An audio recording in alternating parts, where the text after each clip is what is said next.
एक बिन ब्याही माँ, कलंक क्यों? उसका सारा सामान मुश्किल से एक ठेले भर था।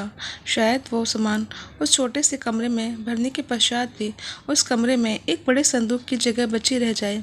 पर आश्चर्य यह था कि उस अनजान मोहल्ले में, उस घुटन भरी कोठरी में रहना उसने कैसे और क्यों स्वीकारा, जिसमें ना तो कोई बिजली की सुविधा थी और न ही पानी की।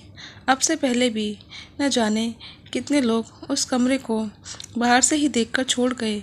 वह अंधेरा, वह गुमनाम सा कमरा प्रतीक मात्र था।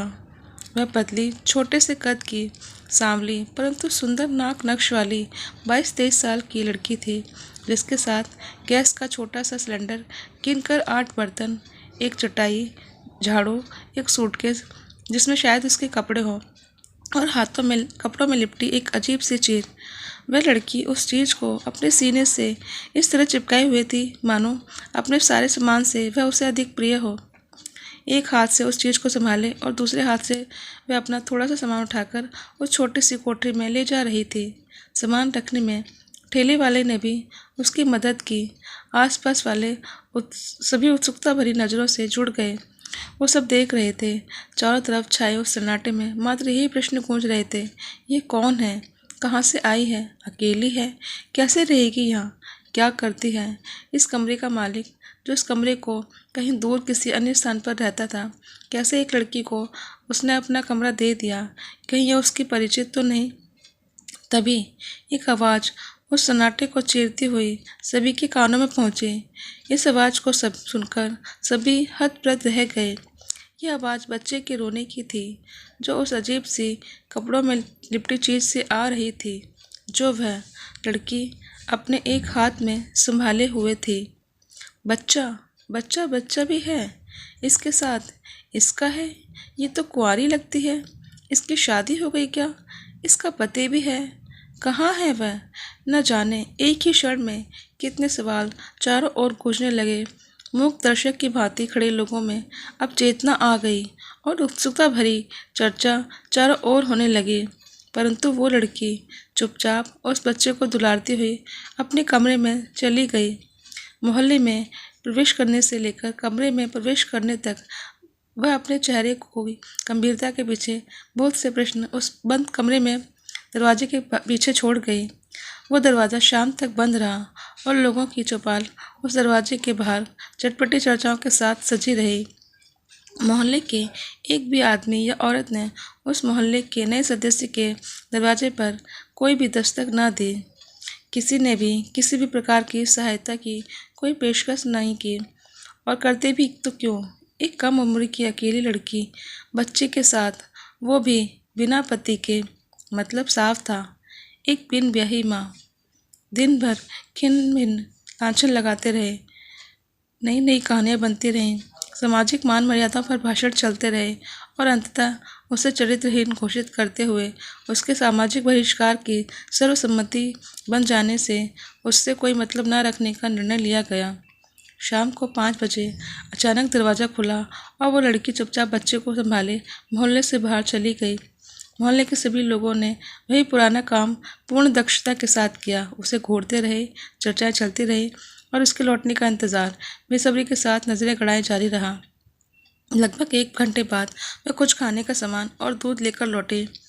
शायद दूध उस नन्हे बच्चे के लिए था।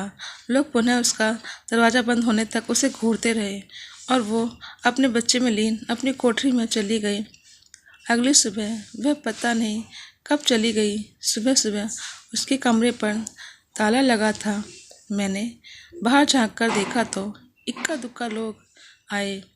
सबकी नज़र बचाती हुई मैं उसके कमरे की तरफ बढ़ी और उसकी टूटी खिड़की से उसके कमरे में झांकने की कोशिश की। उस कमरे को देखकर उसके दुबले हुए रूप की कल्पना भी न कर सके। कमरे के अंदर व बाहर आसपास सफाई थी। हालांकि बदबू उमस भी थी, परंतु उतनी नहीं थी, और उस सफाई को देखकर यकीन है मुझे धीरे धीरे वो सब भी समाप्त हो जाएगी। कमरे का सारा सामान व्यवस्थित था।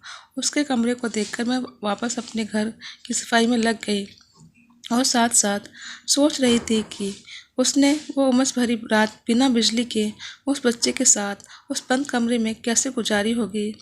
रात को ना तो बच्चे के रोने की आवाज़ आई और ना ही पंखे की कोई व्यवस्था ही कमरे में नज़र आई।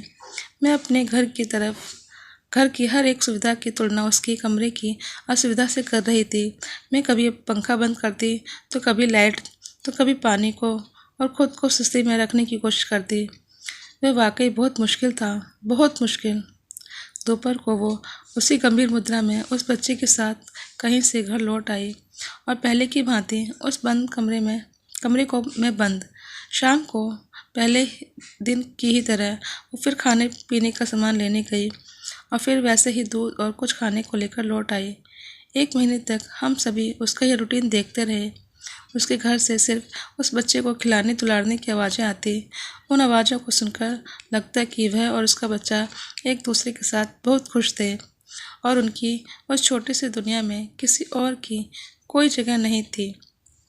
उस 1 महीने में कोई भी उसके पास नहीं आया।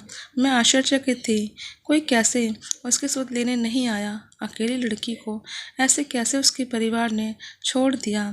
खैर, इन प्रश्नों के जवाब तो उस बंद फोटो में ही छुपे थे और इन्हें खुलवाने के लिए कोई उस तक पहुंचा ही नहीं। एक दिन सुबह सुबह मेरे दरवाजे की घंटी बजने से मेरी नींद खुल गई। दरवाज़ा खोला तो सामने वो खड़ी थी। उससे देखकर मेरी आंखों से नींद ऐसे गायब हो गई जैसे मैं कभी सोई ही नहीं हूँ। मैं स्तब्ध खड़ी उसे देखती रही। मेरी अवाक मुद्रा तब खंडित हुई जब उसने कहा, गुड मॉर्निंग दीदी। दीदी, मैं आपकी नई पड़ोसी हूँ, माफ़ कीजिएगा मैंने आपको इतनी जल्दी सुबह सुबह जगा दिया, परंतु ये मेरी मजबूरी थी। गर्मी के कारण रात में मेरा दूध फट गया और मेरी बच्ची भूखी है, इसे दूध चाहिए। इतनी सुबह सुबह मार्केट भी बंद है, क्या मुझे बच्ची के लिए 1 कटोरी दूध मिल जाएगा? मैं शाम को ही इसे वापस कर दूंगी। उसके शालीनता भरे शब्द सुनकर मैं उससे ना तो नहीं कर सकती थी, परंतु जब मैंने उस बच्ची को उसकी गोद में रोते देखा तो मैं तुरंत दूध की खाली बोतल जिसे बच्ची के मुंह से लगाकर वह उसे बहकाने की कोशिश कर रही थी, उसके हाथ से छीनकर उस मासूम के लिए दूध तैयार करने चली गई। वापस लौटी तो वो बच्ची को चुप कराने की असफल कोशिश कर रही थी। दूध की बोतल देते हुए उसके धन्यवाद से पहले मेरे जिज्ञासा भरे शब्द उस तक पहुंच गए। तुम कौन हो? वह जैसे इस प्रश्न के लिए पहले से ही तैयार थी। उसके उस गंभीर चेहरे पर पहली बार मैंने वो मुस्कुराहट देखी। मैंने बाहर झांकते हुए उससे अंदर बैठने के लिए कहा और पुनः अपना प्रश्न दूसरे रूप में दोहराया, आपने बताए, अपने बारे में बताओ। वो बोली, दीदी, मेरा नाम शिवानी है, मैं एक स्कूल की शिक्षिका हूँ, यहाँ अपनी 2 महीने की बच्ची के साथ रहने आई हूँ। ये कहकर वो चुप हो गई।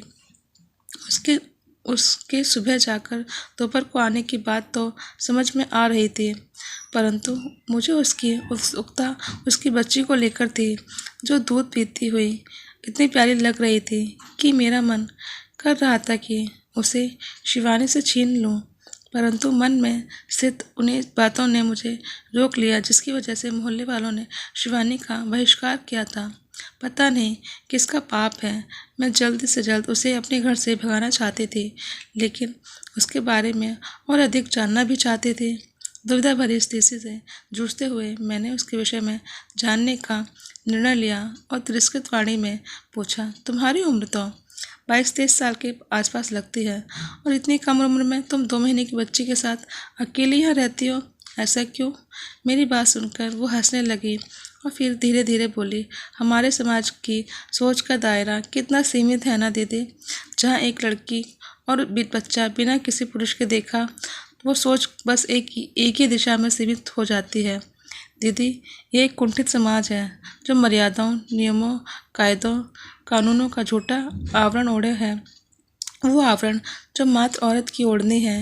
यह बोलकर वो 1 मिनट के लिए चुप हो गई और मैं उसके तिलमिलाते चेहरे को घबराई नज़रों से देखती रही, पर 1 मिनट के बाद वो शांत हुई और बोली, दीदी, यह बच्ची मेरी अपनी बच्ची नहीं है।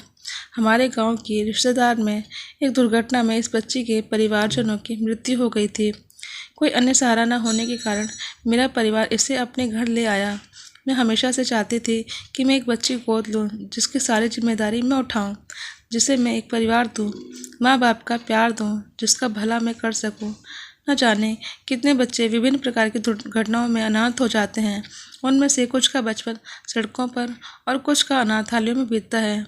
यदि आप अनाथालय में जाएं तो वहाँ इस बच्ची जैसे और भी न जाने कितने बच्चे अनाथालय के बाहर की दुनिया से आने वाले हर व्यक्ति को तरसाई आंखों से देखते हैं कि मानो कह रहे हों कि हमें यहाँ से अपने साथ ले जाओ, हमें भी एक परिवार दे दो, एक नया संसार जहाँ हमारे माँ पिता भाई बहन हो, जहाँ हमें खुली हवा मिले सांस लेने के लिए, प्यार मिले जीने के लिए। मैं इस बच्ची को अनाथ होने के असहाय से दूर करना चाहती थी, इसलिए मैंने इस बच्ची की माँ बनने का निर्णय अपने घर वालों को सुनाया, परंतु मेरे घर वालों ने मेरे इस फैसले का घोर विरोध किया।